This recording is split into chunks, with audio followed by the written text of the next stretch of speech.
Hello বন্ধুরা, আশা করি সবাই ভালো আছেন। আজকে আমি দেখাবো আপনাদের একটা কামিজ, বাটিকের কামিজ কাটিং। এটা দেখেন না, এটা দুইটা পাট্টায় ভাঁজ, দুই পাট্টা, এক দুই পাট্টা। এটার আমি করবো, এটা আমি সুন্দরভাবে ভাঁজ করবো। এটার আমি একটা, দুইটা, তিনটা, চারটা, চার পাটে ভাঁজ করে নিব আমি এটাকে।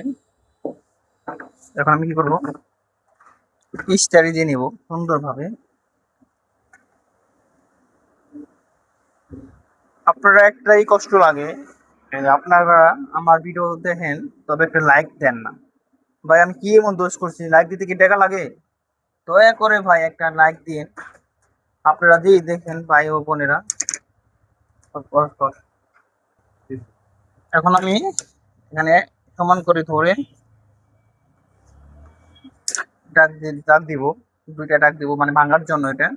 আর লম্বা আছে তোমার 42,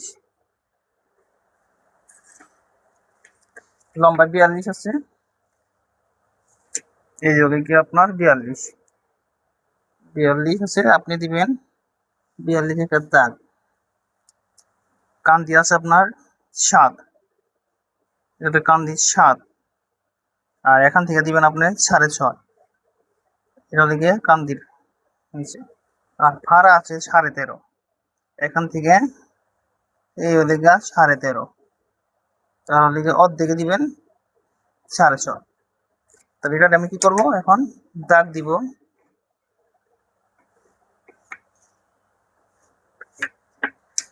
এটা লেগে বডির পার্ট, এটা লেগে কোমরের দাগ, এটা লেগে হিপের দাগ, এটা লেগে বডির দাগ, এটা লেগে কান্দির দাগ। কান্দি মানে গলা বলবে এখানে।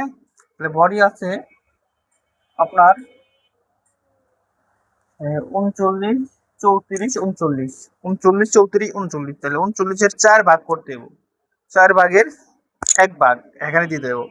তাহলে হবে আপনার 15.10, 15.10 একটা দাগ দিলাম। আর ছিলানের জন্য 1 ইঞ্চি বাড়তি রাখলাম, ছিলানের জন্য।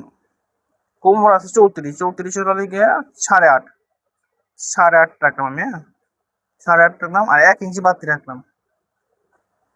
আর হিপ আছে গিয়ে 39, তাহলে 15.10 আর আমি 1 ইঞ্চি বাড়তি রাখলাম। তাহলে বুঝছেন, এখানে 1 ইঞ্চি, এখানে 1 ইঞ্চি, এখানে 1 ইঞ্চি। তারপর এই দাগের লগে এই দাগে মিলাই দিতে হবে, আর এই দাগের সাথে এই দাগে মিলাই দিতে হবে। আর আমি যে বাড়তি রাখছি 1 ইঞ্চি করে, এটার আবার একটা দাগ দিবেন। বুঝাই পারছি? না বুঝাই পারলে আপনারা কমেন্ট করে জানাবেন। আর একটা জিনিস খারাপ লাগে,